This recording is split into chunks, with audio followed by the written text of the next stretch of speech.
তাৰ পাছত আজি বিত্তীয় মন্ত্ৰী নিৰ্মলা সীতাৰমণে দাখিল কৰিব বাজেট। আৰু এই মুহূৰ্তত আমি পুনে যাব বিচাৰিছো লোকসভালৈ য'ত বাজেট দাখিল কৰি থকা হৈছে। डिजिटल संसद है, अब डिजिटल काम होगा संसद में आप सबके सहयोग से।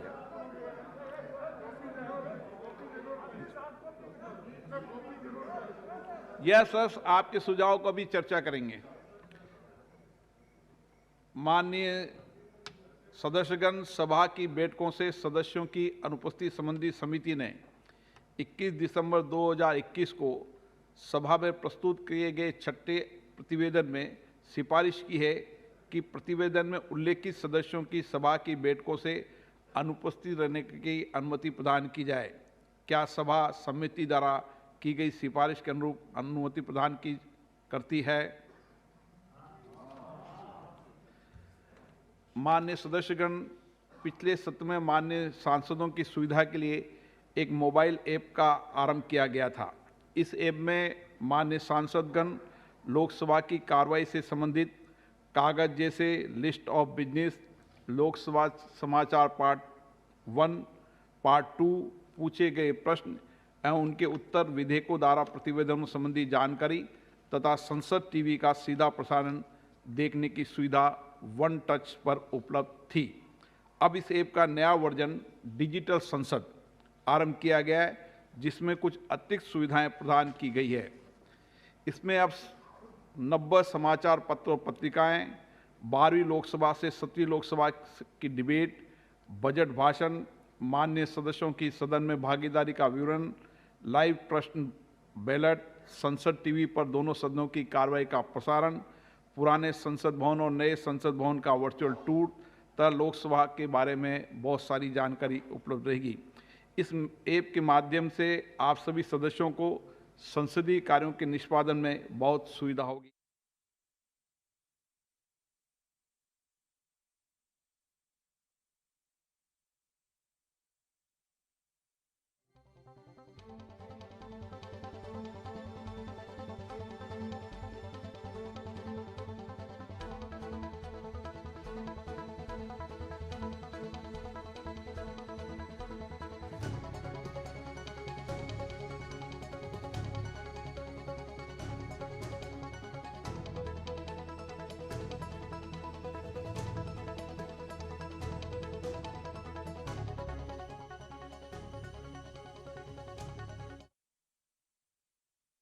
At 75 to India at 100. It continues to build on the vision drawn in the budget of 21-22.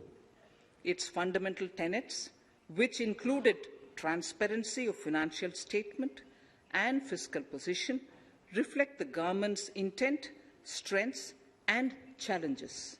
This continues to guide us. The initiatives of the last year's budget have seen significant progress and have been provided with adequate allocations in this budget as well. The strengthening of health infrastructure, speedy implementation of the vaccination program, and the nationwide resilient response to the current wave of the pandemic are evident for all. The productivity-linked incentive in 14 sectors for achieving the vision of Atmanirbhar Bharat has received excellent response, with potential to create 60 lakh new jobs and an additional production of 30 lakh crore during next 5 years. Towards implementation of the new public sector enterprise policy, the strategic transfer of ownership of Air India has been completed. The strategic partner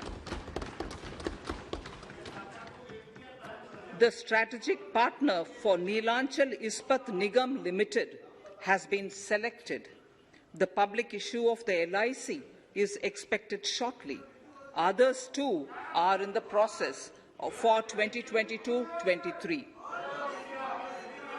The National Bank आपको पर्याप्त मौका, पर्याप्त अवसर मिलेगा। बैठे-बैठे टिप्पणी मत कीजिए। The National Bank for Infrastructure Development and National Asset Reconstruction Company have commenced their activities. Honorable Speaker, sir, Budget 2021-22 had provided a sharp increase in provision for public investment or capital expenditure. Throughout the year, with the Honourable Prime Minister guiding the implementation, our economic recovery is continuing to benefit from the multiplier effect.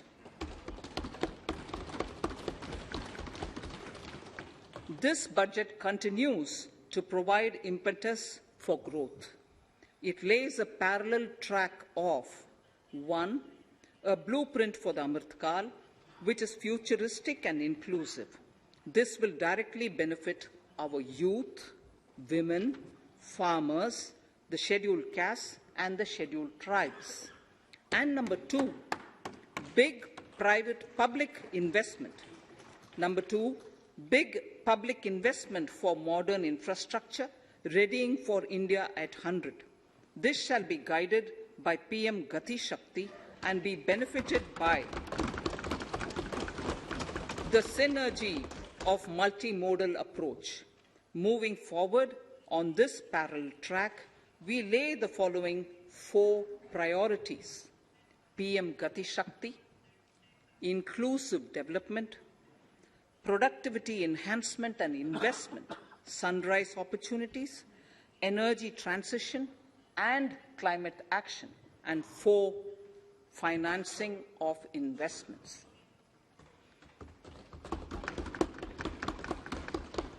PM Gati Shakti.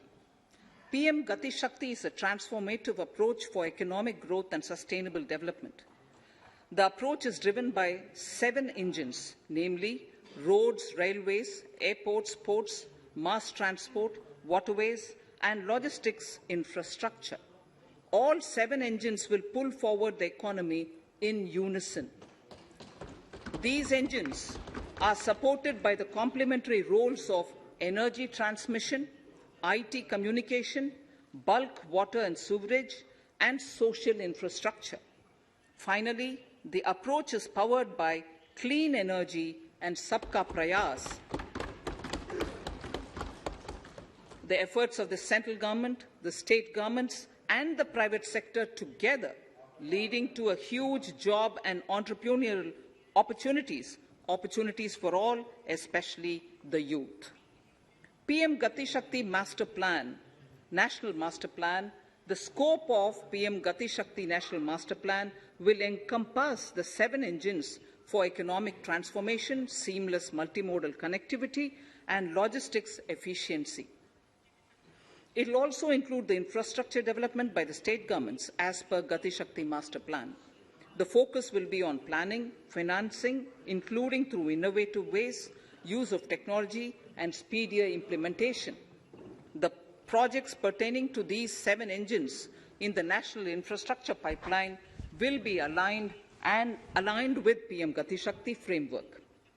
The touchstone of the master plan will be world-class modern infrastructure and logistics synergy among different modes of movement, both of people and goods, and location of projects. This will help raise the productivity and accelerate economic growth and development. Road transport. PM Gati Shakti Master Plan for expressways will be formulated in 22-23 to facilitate faster movement of people and goods. The National Highways network will be expanded by 25,000 kilometers in 2022-23. 20,000 crores of rupees will be mobilized through innovative ways of financing to complement the public resources. The data exchange among all mode operators will be brought on unified logistics interface platform designed for application programming interface. This will provide for efficient movement of goods through different modes, reducing logistics cost and time, assisting just-in-time inventory management, and in eliminating tedious documentation. Most importantly, this will provide real-time information to all stakeholders and improve international competitiveness. Open source mobility stack for organizing seamless travel of passengers will also be facilitated. Contracts for implementation of multimodal logistic parks at 4 locations through PPP mode will be awarded in 22-23. Railways will develop new products and efficient logistics services for small farmers and small and medium enterprises, besides taking the lead in integration of postal and railways network to provide seamless solutions for movement of parcels. One station, one product concept will be popularized to help local businesses and supply chains. As a part of Atmanirbhar Bharat, 2,000 kilometers of network will be brought under Kavach, the indigenous world-class technology for safety and capacity augmentation in 2022-23. 400 new generation Vande Bharat trains will better energy efficiency and passenger riding experience will be developed and manufactured during the next 3 years. 100 PM Gati Shakti cargo terminals for multimodal logistics facilities will be developed during the next 3 years. Innovative ways of financing and faster implementation will be encouraged for building metro systems of appropriate type at scale. Multimodal connectivity between mass urban transport and railway stations will be facilitated on priority. Design of metro systems, including civil structures, will be reoriented and standardized for Indian conditions and needs. Parvat Mala, as a preferred ecologically sustainable alternative to conventional roads in difficult hilly areas, National Ropeways Development Program will be taken up on PPP mode. The aim is to improve connectivity and convenience for commuters, besides promoting tourism. This may also cover congested urban areas where conventional mass transit system is not feasible. Contracts for 8 such ropeway projects for a length of 60 kilometers will be awarded in 22-23.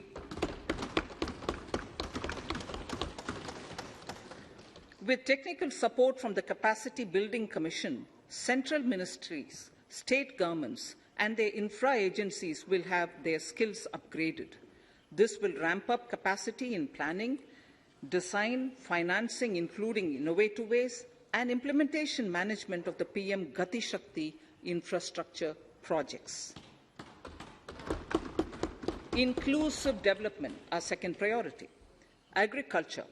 The procurement of wheat in Rabi 21-22 and the estimated procurement of paddy in Kharif 21-22 will cover 1,208 lakh metric tons of wheat and paddy from 163 lakh farmers, and 2.37 lakh crores will be the direct payment of MSP value to their accounts.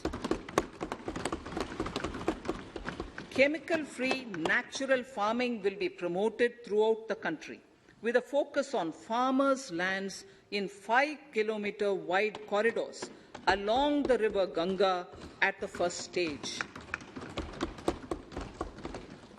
2023 has been announced as the International Year of Millets.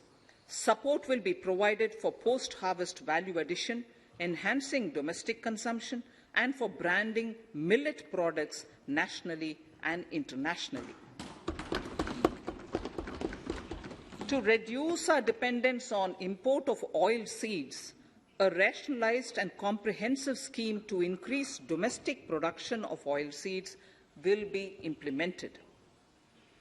For delivery of digital and high-tech services to farmers, with involvement of public sector research and extension institutions, along with private agri-tech players and stakeholders of agri-value chains, a scheme in PPP mode will be launched.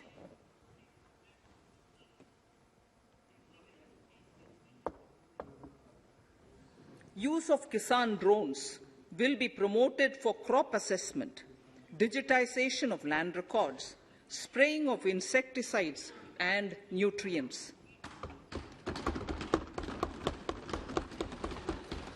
States will be encouraged to revise syllabi of agricultural universities to meet the needs of natural, zero budget, and organic farming, modern day agriculture, value addition, and management.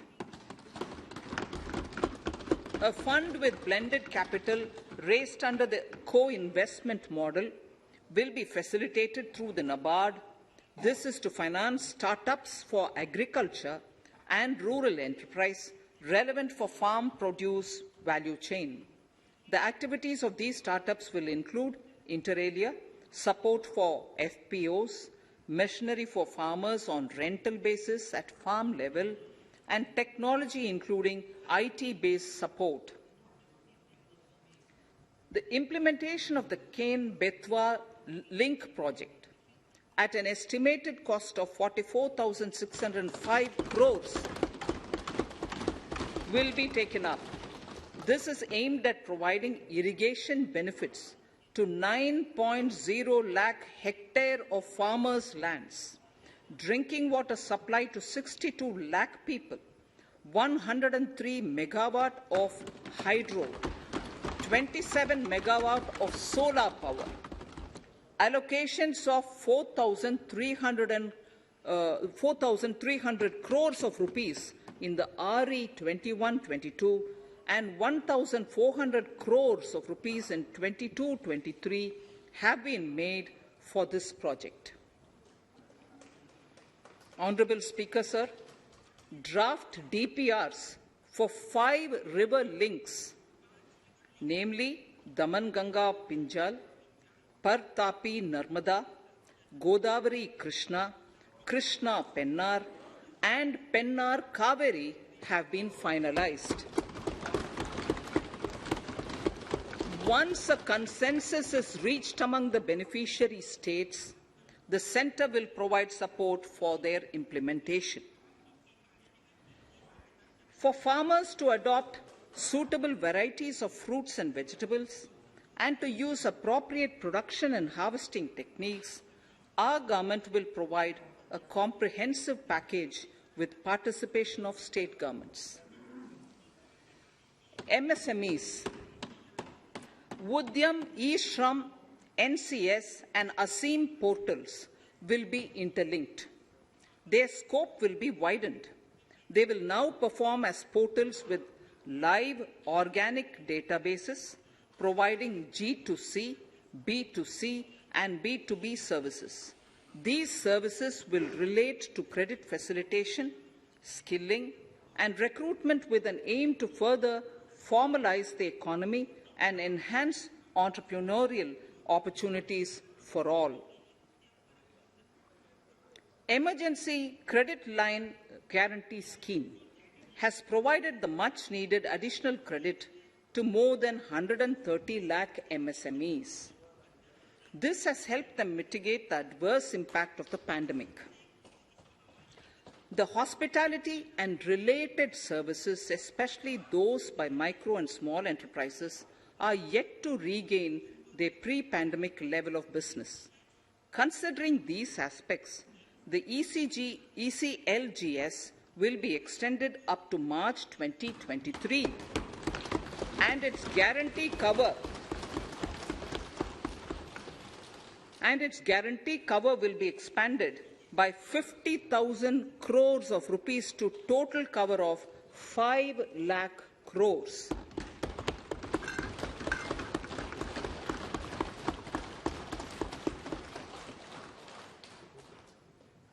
With the additional amount being earmarked exclusively for the hospitality and related sectors.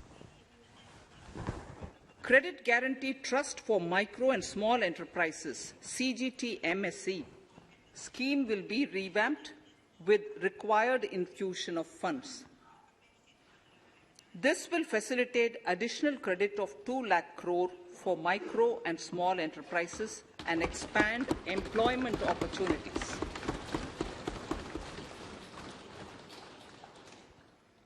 Raising and accelerating MSME performance, RAMP, program will outlay with outlay of 6,000 crore over 5 years will be rolled out. This will help MSME sector become more resilient, competitive and efficient.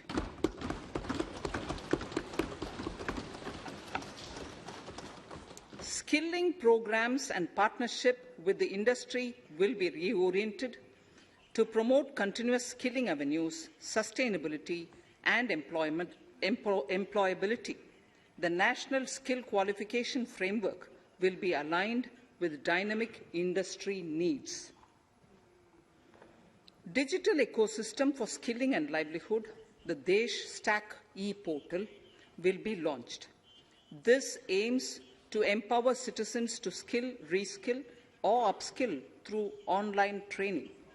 It will also provide API-based trusted skill credentials, payment and discovery layers to find relevant jobs and entrepreneurial opportunities. Startups will be promoted to facilitate Drone Shakti through varied applications and for drone as a service.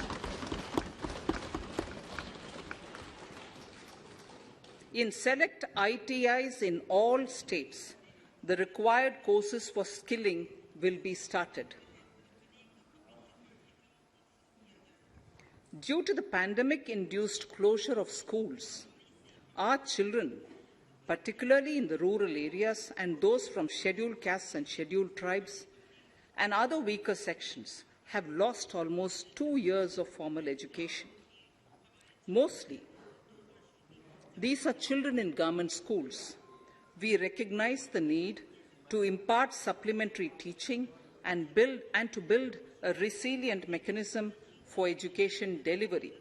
For this purpose, One Class, One TV channel program of PM E-Vidya will be expanded from 12 to 200 TV channels. This will enable all states to provide supplementary education in regional languages for classes 1 to 12.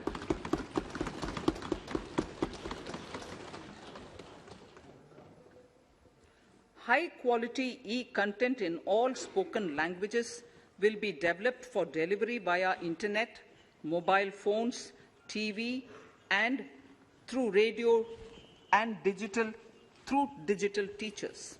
A competitive mechanism for development of quality e-content by the teachers will be set up to empower and equip them with digital tools of teaching and facilitate better learning outcomes. A digital university will be established to provide access to students across the country for world-class quality universal education with personalized learning experience at their doorsteps. This will be made available in different Indian languages and ICT formats. The university will be built on a networked hub and spoke model, with the hub building cutting-edge ICT expertise. The best public universities and institutions in the country will collaborate as a network of hub and spoke. An open platform for the national digital health ecosystem will be rolled out. It will consist of digital registries of health providers and health facilities, unique health identity, consent framework, and universal access to health facilities. The pandemic has accentuated mental health problems in people of all ages. To better the access to quality mental health counseling and care services, a national tele-mental health program will be launched.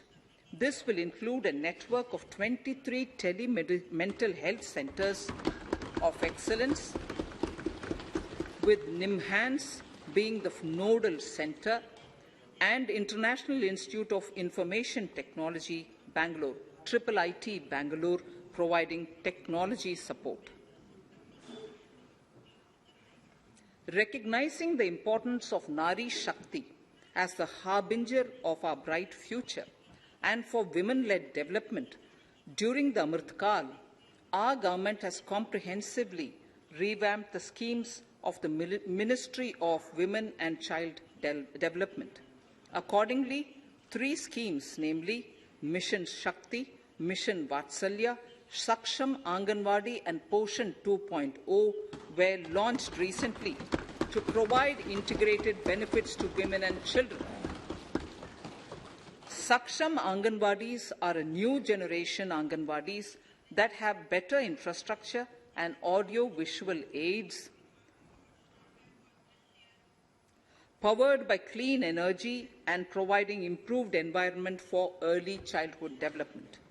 2 lakh Anganwadis will be upgraded under this scheme. Current coverage of Har Ghar Nal Se Jal is 8.7 crores. Of this, 5.5 crore households were provided tap water in last 2 years itself. Allocation of 60,000 crores of rupees has been made with an aim to cover 3.8 crore households in 2022 and 23. In 22-23, 80 lakh houses will be completed for the identified eligible beneficiaries of the PM Awas Yojana, both rural and urban. 48,000 crores is allotted for this purpose. The central government will work with the state governments for reduction of time required for all land and construction-related approvals, for promoting affordable housing for middle class and for the economically weaker sections in urban areas. We shall also work with the financial sector, regulators, to expand access to capital along with reduction in cost of intermediaries. A new scheme, Prime Minister's Development Initiative for the Northeast, will be implemented through the Northeastern Council. It will fund infrastructure in the spirit of PM Gati Shakti and social development projects based on felt needs of the Northeast. This will enable livelihood activities for youth and women, filling the gaps in various sectors. It will not be a substitute for existing central or state schemes. While the central ministries may also post their candidate projects, priority will be given to those posted by the states. An initial allocation of 1,500 crores of rupees will be made, and the initial list of projects is given in Annexure 1 of my speech. Our vision to improve the quality of life of citizens in the most backward districts of the country through Aspirational Districts program has been translated into reality in a very short span of time. 95% of those 112 districts have made significant progress in key sectors such as health, nutrition, financial inclusion, and basic infrastructure. They have surpassed even some of the state average values.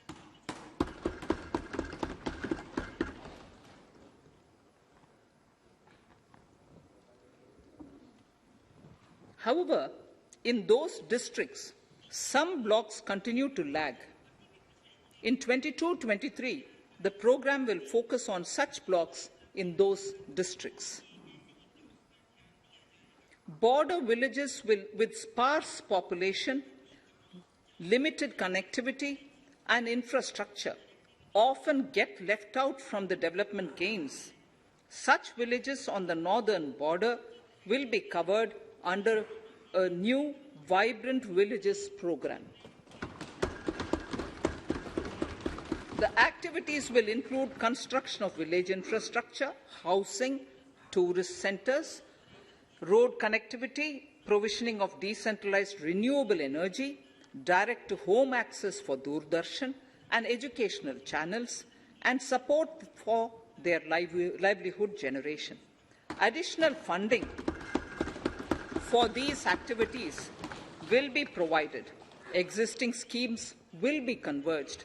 We will define their outcomes and monitor them on a constant basis. In 2022, 100% of 1.5 lakh post offices will come on the core banking system, enabling financial inclusion and access to accounts through net banking, mobile banking, ATMs, and also provide online transfer of funds between post office accounts and bank accounts. This will be helpful, especially for farmers and senior citizens in rural areas, enabling interoperability and financial inclusion. Honourable Speaker, sir, in recent years, digital banking, digital payments, and fintech innovations have grown at a rapid pace in the country. Government is continuously encouraging these sectors to ensure that the benefits of digital banking reach every nook and corner of the country in a consumer-friendly manner. Taking forward this agenda and to mark 75 years of our independence, it is proposed to set up 75 digital banking units in 75 districts of the country by scheduled commercial banks. The financial support for digital payment ecosystem announced in the previous budget will continue in 22-23 as well. This will encourage further adoption of digital payments. There will also be a focus to promote use of payment platforms that are economical and user-friendly. Sir, I move to the next priority. In recent years, over 25,000 compliances were reduced and nearly 1,500 union laws were repealed. This is the result of our government's strong commitment for minimum government and maximum governance. 1,486 union laws were repealed. Our trust in the public and ease of doing business is what is highlighted here, sir. For the Amrit Kal, the next phase of ease of doing business 2.0 and ease of living will be launched. In our endeavour to improve productive efficiency of capital and human resources, we will follow the idea of trust-based governance. The new phase will be guided by an active involvement of the states, digitization of manual processes and interventions, integration of the central and state level systems through IT bridges, a single point access for all citizen-centric services, and standardization and removal of overlapping compliances. Crowdsourcing of suggestions and ground-level assessment of the impact with active involvement of citizens and businesses will be encouraged. A single window portal, Parivesh, for all green clearances was launched in 2018. It has been instrumental in reducing the time required for approvals significantly. The scope of this portal will be expanded to provide information to the applicants based on location of units. Information about specific approvals will be provided. It will enable application for all 4 approvals through a single form and tracking of the process through Centralized Processing Center Green, CPC Green. E-passports. The issuance of e-passports using embedded chip and futuristic technology will be rolled out in 22-23 to enhance the convenience for the citizens in their overseas travel. By the time of India at 100, nearly half our population is likely to be living in urban areas. To prepare for this, orderly urban development is of critical importance. This will help realize the country's economic potential, including livelihood opportunities for the demographic dividend. For this, on the one hand, we need to nurture the megacities and their hinterlands to become current centers of economic growth. On the other, we need to facilitate Tier 2 and Tier 3 cities to take on the mantle in the future. This would require us to reimagine our cities into centers of sustainable living with opportunities for all, including women and our youth. For this to happen, urban planning cannot continue with a business-as-usual approach. We plan to steer a paradigm change.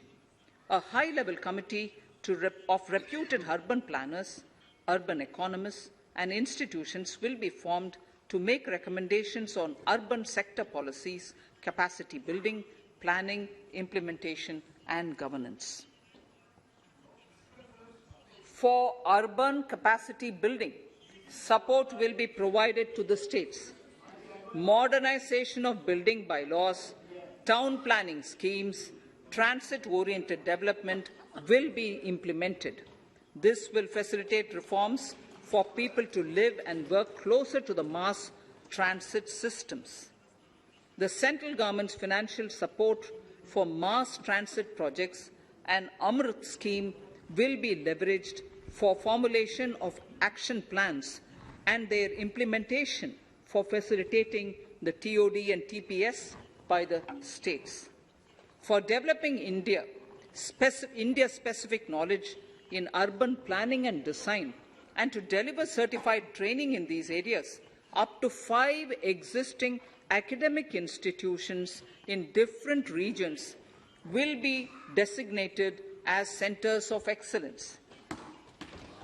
These centers will be provided endowment fund of 250 crore each. In addition, the AICTE will take the lead to improve syllabi, quality and access of urban planning courses in other institutions. We will promote a shift to use of public transport in urban areas. This will be complemented by clean tech and governance solutions, special mobility zones with zero fossil fuel policy and EV vehicles. Battery swapping policy. Considering the constraint of space in urban areas, for setting up charging stations at scale, a battery swapping policy will be brought out and interoperability standards will be formulated.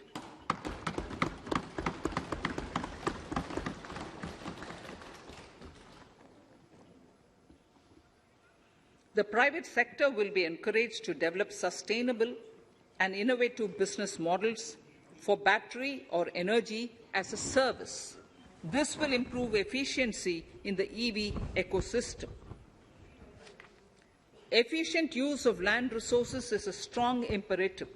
States will be encouraged to adopt unique land parcel identification number to facilitate IT-based management of records. The facility for transliteration of land records across any of the Schedule 8 languages will also be rolled out. The adoption of linkage with National Generic Document Registration System, NGDRS, with the One Nation, One Registration software will be promoted as an option for uniform process of registration and anywhere registration of deeds and documents. Necessary amendments in the code IBC will be carried out to enhance the efficiency of the resolution process and facilitate cross-border insolvency resolution. Accelerated corporate exit. Several IT-based systems have been established for accelerated registration of new companies. Now the Center for Processing Accelerated Corporate Exit, CPACE, will process re-engineering, will be established to facilitate and speed up the voluntary winding up of these companies from the currently required 2 years to less than 6 months. Government procurement. Government rules have recently been modernized for the needs of Amritkal. The new rules have benefited from the inputs from various stakeholders. The modernized rules allow use of transparent quality criteria besides cost and evaluation of complex tenders. Provisions have been made for payment of 75% of running bills mandatorily within 10 days and for encouraging settlements of disputes through conciliation. As a further step to enhance transparency and to reduce delays in payments, a completely paperless, end-to-end online e-bill system will be launched for use by all central ministries for their procurements. The system will enable the suppliers and contractors to submit online their digitally signed bills and claims and track their status from anywhere. To reduce indirect cost for suppliers and work contractors, the use of surety bonds as a substitute for bank guarantee will be made acceptable in government procurements. Business such as gold imports may also find this useful. IRDAI, insurance regulator, has given the framework for issue of surety bonds by insurance companies. AVGC Promotion Task Force. The animation, visual effects, gaming and comic, the AVGC sector, offers immense potential to employ youth. An AVGC Promotion Task Force with all stakeholders will be set up to recommend ways to realize this and build domestic capacity for serving our markets and the global demand. Telecom sector. Telecommunications in general and 5G technology in particular can enable growth and offer job opportunities. Required spectrum auctions will be conducted in 2022 to facilitate rollout of 5G's mobile services within 2022-23 by private telecom providers. A scheme for design-led manufacturing will be launched to build a strong ecosystem for 5G as part of the production-linked incentive scheme. To enable affordable broadband and mobile service proliferation in rural and remote areas, 5% of annual collections under the Universal Service Obligation Fund will be allocated. This will promote R&D and commercialization of technologies and solutions. Our vision is that all villages and their residents should have the same access to e-services, communication facilities, and digital resources as urban areas and their residents. The contracts for laying optical fiber in all villages, including remote areas, will be awarded under the BharatNet project through PPP in 22 and 23. Completion is expected in 2025. Measures will be taken to enable better and more efficient use of the optical fiber. Export promotion.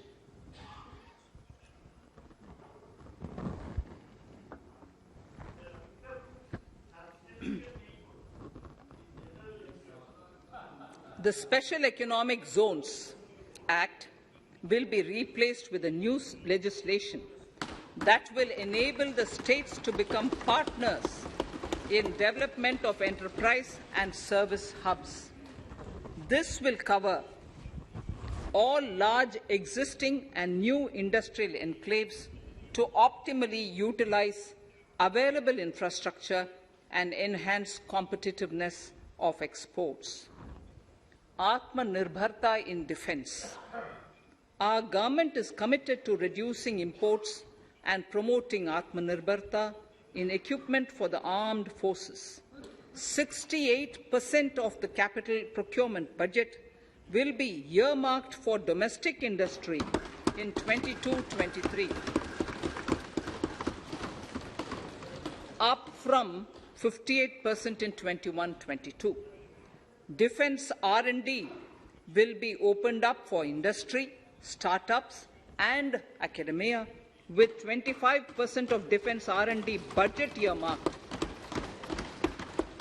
Private industry will be encouraged to take up design and development of military platforms and equipment in collaboration with DRDO and other organizations through SPV model. An independent nodal umbrella body will be set up for meeting wide-ranging testing and certification requirements. Artificial intelligence, geospatial systems and drones, semiconductor and its ecosystem, space economy, genomics and pharmaceuticals, green energy and clean mobility systems have immense potential to assist sustainable development at scale and modernize the country. They provide employment opportunities for our youth and make Indian industry more efficient and competitive. Supportive policies, light touch regulations, facilitative actions to build domestic capacities and promotion of research and development will guide the government's approach. For R&D in the sunrise opportunities, in addition to efforts of collaboration among academia, industry and public institutions, government contribution will be provided. Energy transition and climate change. The risks of climate change are the strongest negative externalities that affect India and other countries. As Honourable Prime Minister said at the COP26 summit in Glasgow last November, and I quote, "What is needed today is mindful and deliberate utilization instead of mindless, destructive consumption," unquote. The low-carbon development strategy, as enunciated in the Panchamrit that he announced is an important reflection of our government's strong commitment towards sustainable development. The strategy opens up huge employment opportunities and will take the country on a sustainable development path.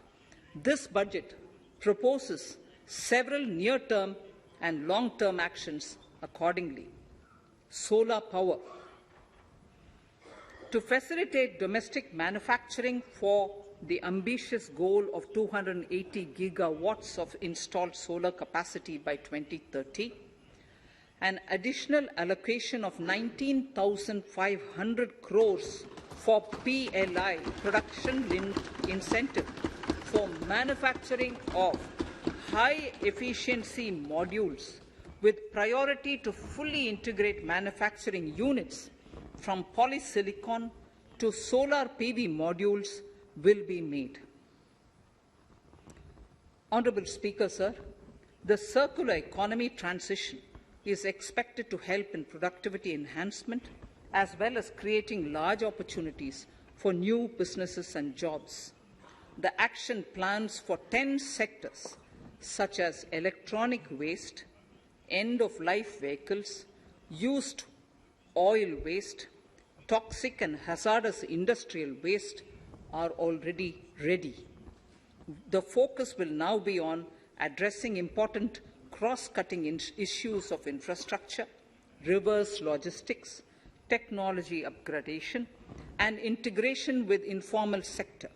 This will be supported by active public policies covering regulations, extended producers' responsibilities, framework, and innovation facilities.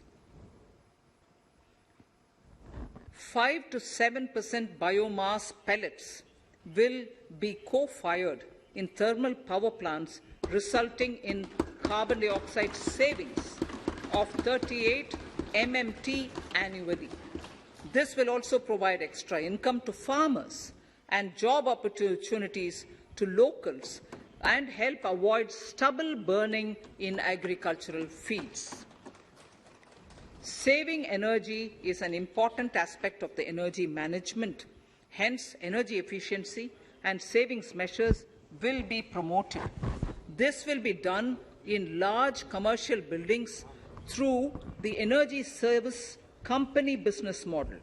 It will facilitate capacity building and awareness for energy audits, performance contracts, and common measurement of and verification protocol. 4 pilot projects for coal gasification and conversion of coal into chemicals required for the industry will be set up to evolve technical and financial viability. The policies and required legislative changes to promote agroforestry and private forestry will be brought in. In addition, financial support will be provided to farmers belonging to scheduled castes and scheduled tribes who want to take up agroforestry. Honourable Speaker, I now move to the 4th priority, financing of investments. Capital investment holds the key to speedy and sustainable economic revival and consolidation through its multiplier effect. Capital investment also helps in creating employment opportunities, induced enhanced demand for manufactured input from large industries and MSMEs, services from professionals, and help farmers through better agri-infrastructure. The economy has shown strong resilience to come out of the effects of the pandemic with high growth. However, we need to sustain that level to make up for the setback of 2020-2021. As outlined in para 5 earlier, the virtuous cycle of investment requires public investment to crowd in private investment. At this stage, private investments seem to require that support to rise to their potential and to the needs of the economy. Public investment must continue to take the lead and prime the private investment and demand in 2022-23. Considering the above imperative, the outlay for capital expenditure in the Union budget is once again being stepped up sharply by 35.4% from 5.54 lakh crore in the current year to 7.50 lakh crores in 22-23. This has increased to more than 2.2 times the expenditure of 2019-20.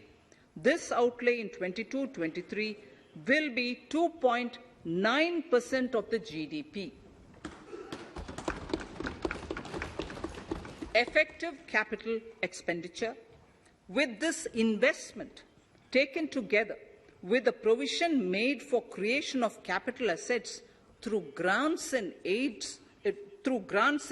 to states, the effective capital expenditure of the central government is estimated at 10.68 lakh crores in 22-23, which will be about 4.1% of the GDP. Green bonds. As a part of the government's overall market borrowings in 22-23, sovereign green bonds will be issued for mobilizing resources for green infrastructure. The proceeds will be deployed in public sector projects which help in reducing the carbon intensity of the economy. Gift IFSC. World-class foreign universities and institutions will be allowed in the gift city to offer courses in the financial management, fintech, science, technology, engineering, and mathematics free from domestic regulations, except those by the IFSCA to facilitate availability of high-end human resources for financial services and technology. An international arbitration center will be set up in the GIFT City for timely settlement of disputes under international jurisprudence. Services for global capital, for sustainable and climate finance in the country will be facilitated in the GIFT City. Infrastructure status, data centers and energy storage systems, including dense charging infrastructure and grid-scale battery systems, will be included in the harmonized list of infrastructure.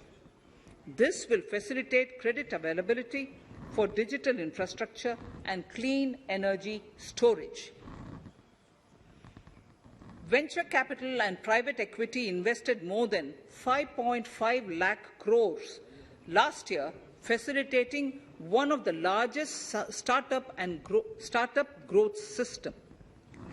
Scaling up this investment requires a holistic examination of regulatory and other frictions. An expert committee will be set up to examine and suggest appropriate measures. Government-backed funds, NIIF, for blended finance, with the government share being limited to 20% and the funds being managed by private fund managers. For financing the infrastructure needs, the stepping up of public investment will need to be complemented by private capital at a significant scale.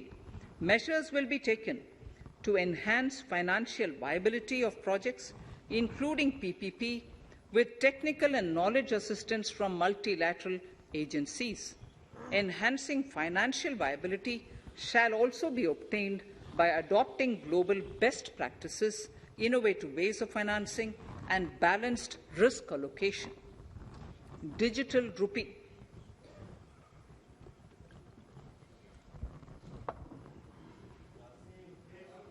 Introduction of a central bank digital currency will give a big boost to digital economy.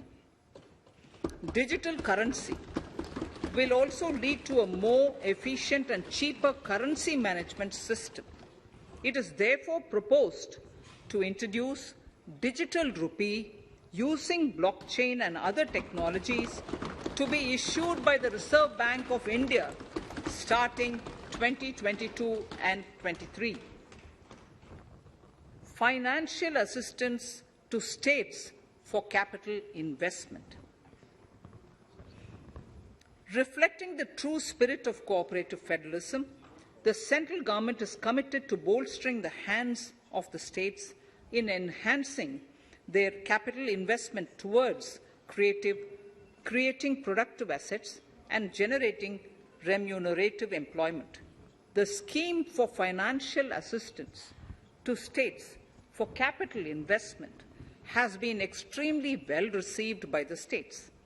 In deference to the requests received during my meeting with the chief ministers and state finance ministers, the outlay for this scheme is being enhanced from 10,000 crores in the budget estimates to 15,000 crores in the revised estimates for the current year.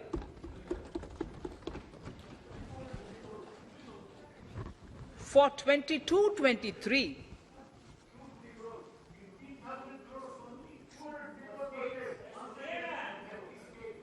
I'll repeat that sentence for the benefit of many of our honourable members. In deference to the requests received during my meeting with chief ministers and state finance ministers, the outlay for this scheme is being enhanced from 10,000 crores in the BE to 15,000 crores, 15,000 crores in the RE of the current year. For 22-23, the allocation is 1 lakh crores to assist the states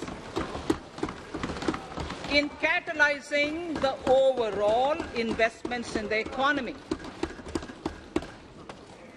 These 50-year interest-free loans are over and above the normal borrowings allowed to the states. Are over and above the normal borrowings to the states.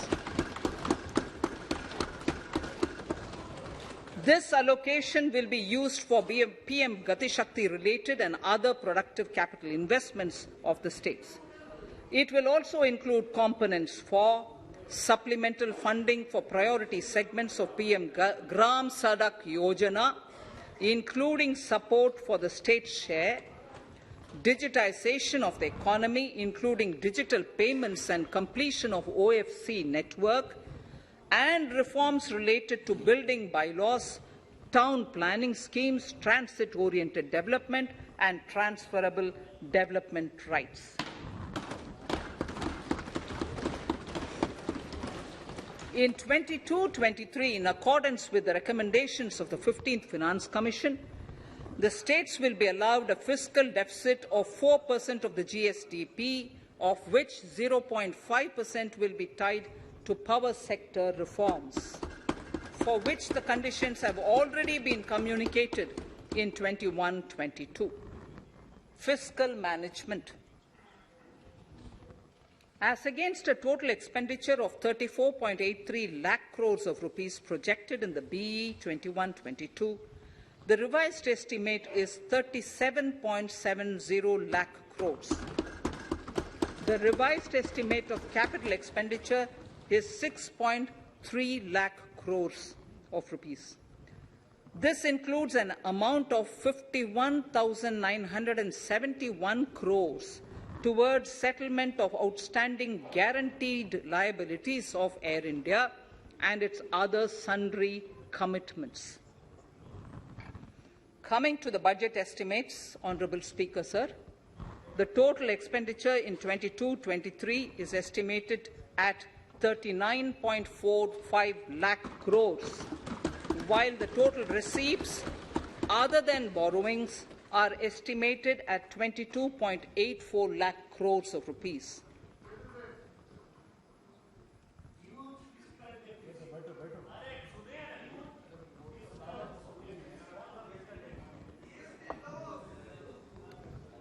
The revised fiscal deficit, Honourable Speaker, in the current year is estimated at 6.9% of the GDP, as against 6.8% projected in the budget estimates. The fiscal deficit is in 22-23 is estimated at 6.4% of the GDP, which is consistent with the broad path of the fiscal consolidation announced by me last year to reach a fiscal deficit level below 4.5% by 25-26. While setting the fiscal deficit level in 22-23, I am conscious of the need to nurture growth through public investment to become stronger and sustainable. I will now move to Part B of my speech.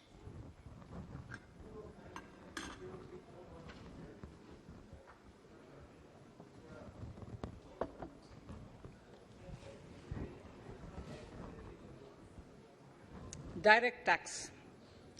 Honourable Speaker, sir, I take this opportunity to thank all the taxpayers of our country who have contributed immensely and strengthened the hands of the government in helping their fellow citizens in this hour of need.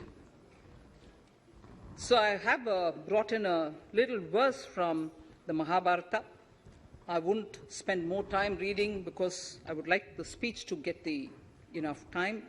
However, the substance of it is the king must make arrangements for yoga kshema, which is the welfare of the populace, by way of abandoning any laxity and by governing the state in line with dharma, along with collecting taxes which are in consonance with dharma. This is Mahabharata Shanti Parva Adhyaya, Shloka 11 from 72.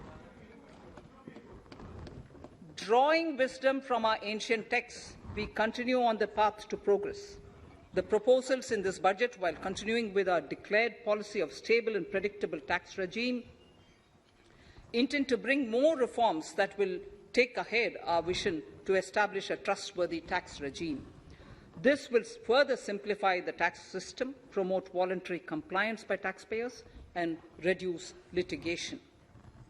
Introducing new updated return. India is growing at an accelerated pace, and people are undertaking multiple financial transactions. The Income Tax Department has established a robust framework of reporting of taxpayers' transactions. In this context, some taxpayers may realize that they have committed omissions or mistakes in correctly estimating their income for tax payment. To provide an opportunity to correct such errors, I am proposing a new provision permitting taxpayers to file an updated return on payment of additional tax. This updated return can be filed within 2 years from the end of the relevant assessment year.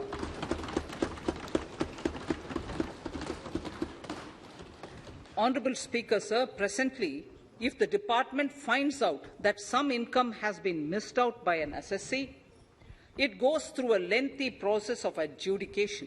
Instead, with this proposal now, there will be a trust repost in the taxpayers that will enable the assessee herself to declare the income that she may have missed out earlier while filing her return. Full details of the proposal are given in the finance bill.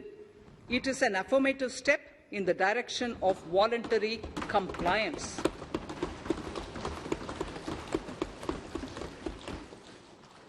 Reduced alternative minimum tax rate and surcharge for cooperatives. Currently, cooperative societies are required to pay alternate minimum tax at the rate of 18 and 1.5%. However, companies pay the same rate, which is the alternate minimum tax, at the rate of 15%. To provide a level playing field between cooperative societies and companies, I propose to reduce this rate for the cooperative societies also to 15%. Honourable Speaker, sir, I also propose to reduce the surcharge on cooperative societies from the present 12% to 7% for those having total income of more than 1 crore and up to 10 crores. This would help in enhancing income of cooperative societies and its members who are mostly from the rural and from farming communities. Tax relief to persons with disability. The parent or guardian of a differently abled person can take an insurance scheme for such person. The present law provides for deduction to the parent or guardian only if the lump sum payment or annuity is available to the differently abled person on the death of the subscriber, that is the parent or the guardian. There could be situations where the differently abled dependent may need payment of annuity or lump sum amount even during the lifetime of their parent or guardian. I propose thus to allow the payment of annuity and lump sum amount to the differently abled dependent during the lifetime of the parent and guardians, that is, parent or guardians, attaining the age of 60 years. Parity between employees of the state and central governments. At present, the central government contributes 14% of the salary of its employee to the National Pension System, NPS, Tier 1. This is allowed as a deduction in computing the income of the employee. However, such deduction is allowed only to the extent of 10% of the salary in case of employees of the state governments. To provide equal treatment to both central and state government employees, I propose to increase the tax deduction limit from 10% to 14% on employers' contribution to the MPS account of state government employees as well. This would help in enhancing the social security benefits of the state government employees and bring them at par with central government employees. Incentives for startups. Startups have emerged as drivers of growth for our economy. Over the past few years, the country has seen a manifold increase in successful startups. Eligible startups established before 31/3/2022 had been provided a tax incentive for 3 consecutive years out of the 10 years from incorporation. In view of the COVID pandemic, I propose to extend the period of incorporation of the eligible startup by 1 more year, that is, up to 31/3/2023, for providing such tax incentives.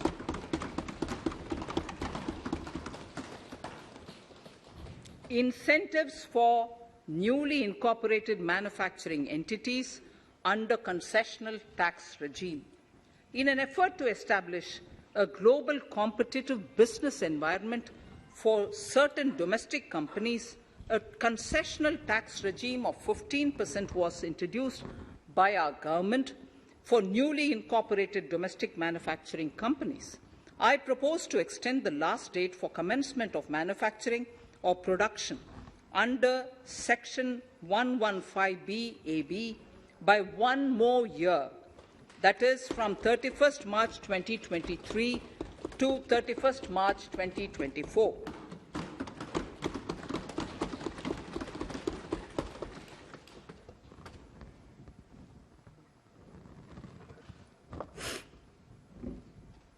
Scheme for taxation of virtual digital assets. There has been a phenomenal increase in transaction in virtual digital assets. The magnitude and frequency of these transactions have made it imperative to provide for a specific tax regime.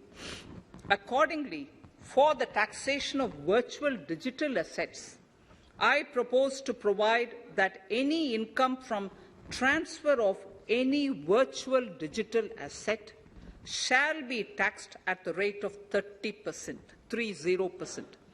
No deduction in respect of any expenditure or allowance shall be allowed while computing such income except cost of acquisition. Further, loss from transfer of virtual digital asset cannot be set off against any other income. Further, in order to capture the transaction details, I also propose to provide for TDS on payment made in relation to transfer of virtual digital asset at the rate of 1% of such consideration above a monetary threshold. Gift of virtual digital asset is also proposed to be taxed in the hands of the recipient.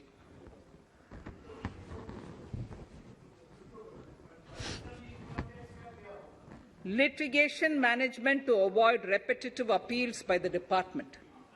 It has been observed that a lot of time and resources are consumed in filing of appeals which involve identical issues. Taking forward our policy of sound litigation management, I propose to provide that if a question of law in the case of an assessee is identical to a question of law which is pending in the appeal before a jurisdictional High Court or Supreme Court, in any case, the filing of further appeal in the case of this assessee by the department shall be deferred till such a question of law is decided by the jurisdictional High Court or the Supreme Court.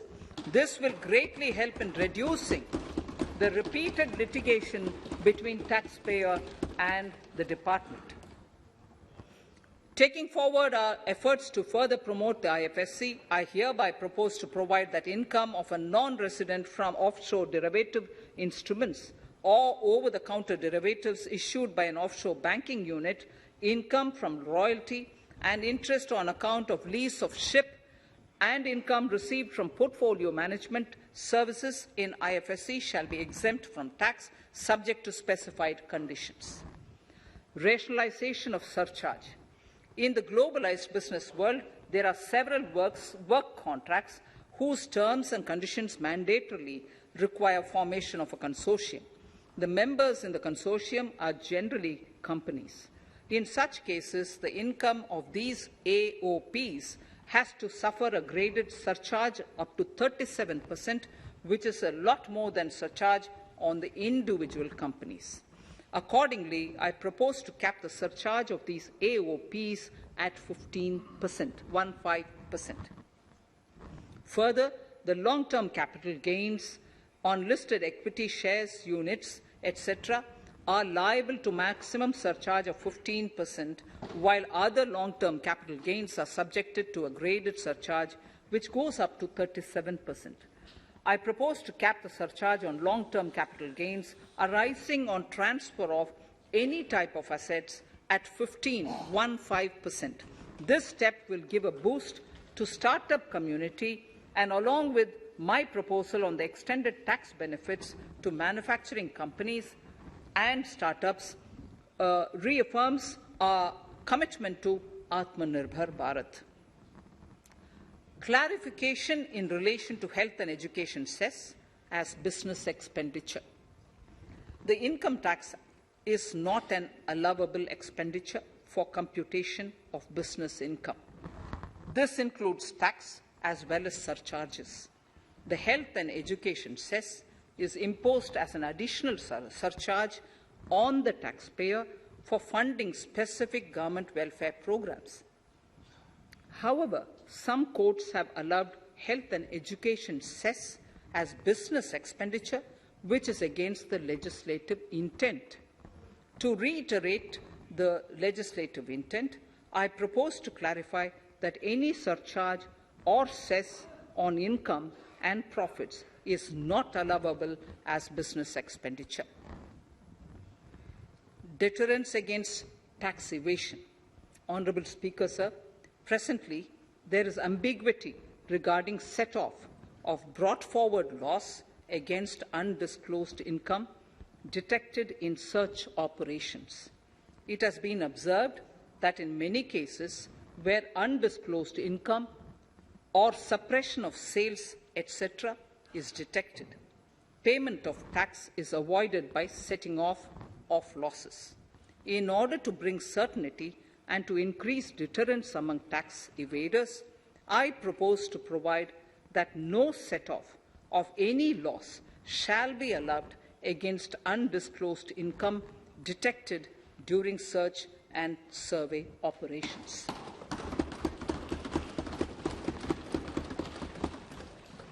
It has been noticed that as a business promotion strategy, there is a tendency on businesses to pass on benefits to their agents. Such benefits are taxable in the hands of the agents.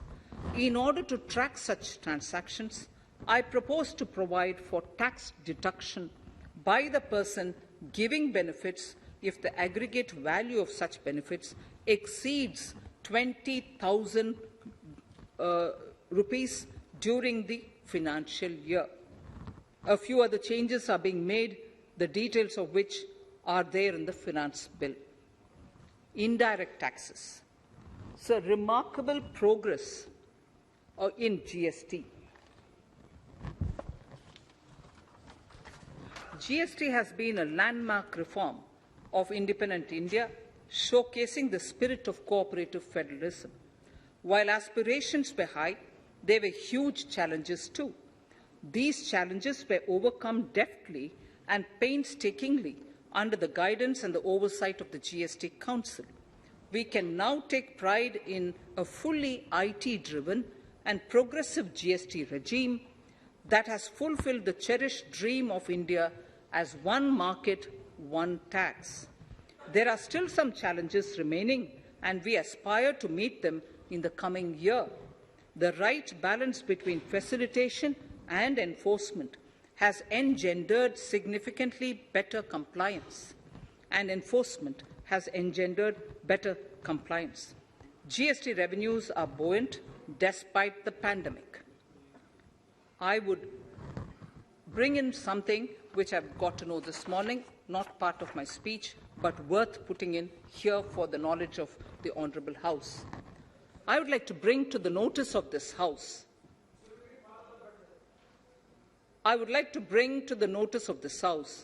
that the gross GST collections for the month of January 22 are rupees 1,40,986 crores,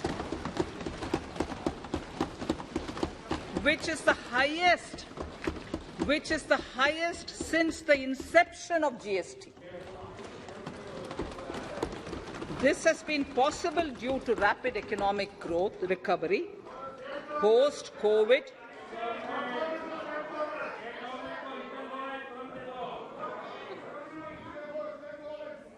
This has been possible due to the rapid economic recovery post-COVID, as well as various policy and administration undertaken by central and state tax administrations. Taxpayers deserve applause for this growth. Not only did they adapt to the changes, but enthusiastically contributed to the cost of paying taxes. Special economic zones. In part A of my speech, I have referred to the proposed reforms in SEZs. Alongside, we will also undertake reforms in customs administration of SEZs, and it shall henceforth be fully IT-driven and function on the customs national portal with a focus on higher facilitation and with only risk-based checks. This will ease doing business by SEZ units considerably. This reform shall be implemented by 30th September 2022. Customs reforms and duty rate changes. Customs administration has reinvented itself over the years through liberalized procedures and infusion of technology. Faceless customs has been fully established. During COVID-19 pandemic, customs formation have done exceptional frontline work against all odds, displaying agility and purpose. Customs reforms have played a very vital role in domestic capacity creation, providing level playing field to our MSMEs, easing the raw material supply side constraints, enhancing ease of doing business, and being an enabler to other policy initiatives such as PLI and phased manufacturing plans. My proposal on customs side are aligned to these objectives. Project imports and capital goods. National Capital Goods Policy 2016 aims at doubling the production of capital goods by 2025. This would create an employment opportunities and result in increased economic activity. However, several duty exemptions, even extending to over 3 decades, in some cases have been granted to capital goods for various sectors like power, fertilizer, textiles, leather footwear, food processing, and fertilizers. These exemptions have hindered the growth of the domestic capital goods sector. Similarly, project import duty concessions have also deprived the local producers of a level playing field in areas like coal mining projects, power generation, transmission, or distribution projects, railway and metro projects. Our experience suggests that reasonable tariffs are conducive to the growth of domestic industry and make in India without significantly impacting the cost of essential imports. Accordingly, Honourable Speaker, Sir, it is proposed to phase out the concessional rates in capital goods and project imports gradually and apply a moderate tariff of 7.5%. Certain exemptions for advanced machineries that are not manufactured within the country shall continue. A few exemptions are being introduced on inputs like specialized castings, ball screw, and linear motion guide to encourage domestic manufacturing of capital goods. In the last 2 budgets, we have rationalized several customs exemptions. We have once again carried out an extensive consultation, including by crowdsourcing. As a result of these consultations, more than 350 exemption entries are proposed to be gradually phased out. These include exemptions on certain agricultural produce,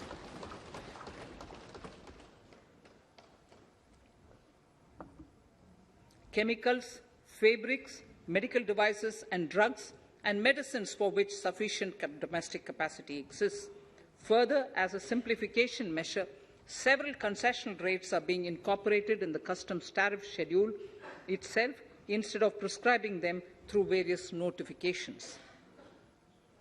This comprehensive review will simplify the customs rate and tariff structure, particularly for sectors like chemicals, textiles, and metals, and minimize disputes. Removal of exemption on items which are or can be manufactured in India and providing concessional duties on raw material that go into manufacturing of intermediate products will go many a step forward in achieving our objective of Make in India and Atmanirbhar Bharat. I shall now take up specific sector-specific proposals. Electronics. Electronic manufacturing has been growing rapidly. Customs duty rates are being calibrated to provide a graded rate structure to facilitate domestic manufacturing of wearable devices, hearable devices, and electronic smart meters. Duty concessions are being given to parts of transformer of mobile phone chargers and camera lens of mobile camera module and certain other such items. This will enable domestic manufacturing of high-growth electronic items. Gems and jewellery. To give a boost to the gems and jewellery sector, customs duty on cut and polished diamonds and gemstones is being reduced to 5%. Simply sawn diamond would attract nil customs duty. To facilitate export of jewellery through e-commerce, a simplified regulatory framework shall be implemented by June this year to disincentivize import of undervalued imitation jewellery. The customs duty on imitation jewellery is being prescribed in a manner that a duty of at least 400 rupees per kg is paid on its import. Chemicals. Customs duty on certain critical chemicals, namely methanol, acetic acid, and heavy feedstocks for petroleum refining, are being reduced, while duty is being raised on sodium cyanide, for which adequate capacity in the domestic arena exists. These changes will help in enhancing domestic value addition. MSMEs. Duty on umbrellas is being raised to 20%. Exemption to parts of umbrellas is being withdrawn. Exemption is also being rationalized on implements and tools for agricultural sector which are manufactured in India. Customs duty exemption given to steel scrap last year is being extended for another year to provide relief to MSME secondary steel producers. Certain anti-dumping and CVD on stainless steel and coated steel flat products, bars of alloy steel and high-speed steel are being revoked in larger public interest considering prevailing high prices of metals. To incentivize exports, exemptions are being provided on items such as embellishment, trimmings, fasteners, buttons, zipper, lining material, specified leather, furniture fittings, and packaging boxes that may be needed by bona fide exporters of handicrafts, textiles, leather garments, leather footwear, and other goods. Honourable Speaker, sir, duty is being reduced on certain inputs required for shrimp aquaculture so as to promote its exports. Tariff measure to encourage blending of fuel. Blending of fuel is a priority for this government. To encourage the efforts for blending of fuel, unblended fuel shall attract an additional differential excise duty of Rs 2 per litre from first day of October 22. A few other changes are being made in duty rates, customs, tariff and customs law, the details of which are there in the finance bill. Mr. Speaker, sir, with these words, I commend the budget to this august House. Thank you. Item number 2, Srimati Nirmala Sitharaman ji.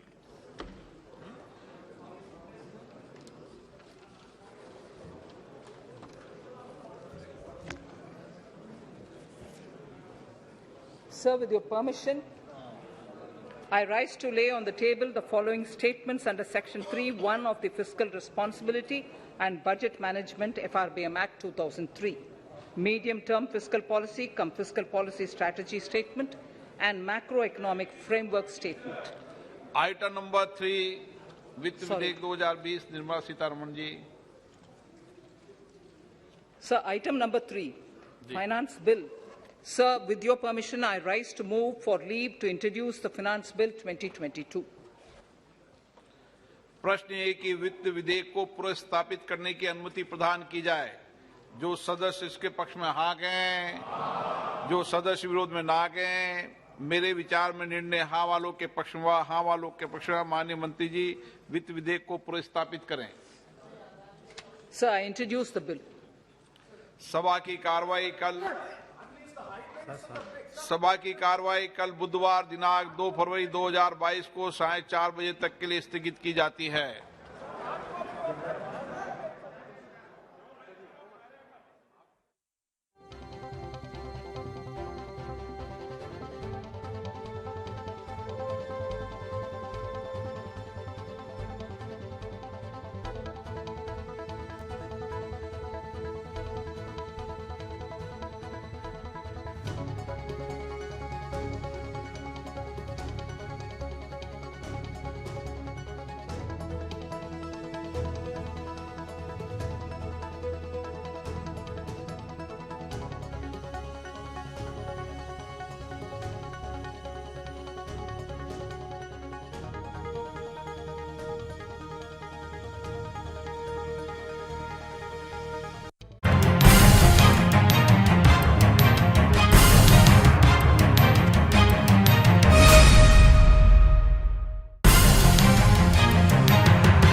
Camera O ৱাশ্বিং machine ফ্ৰিজৰ পৰা প্ৰয়োজনীয় প্ৰতিটো electronic সামগ্ৰীৰ বাবে আপোনাৰ চিনাকি হিমটেক corporate.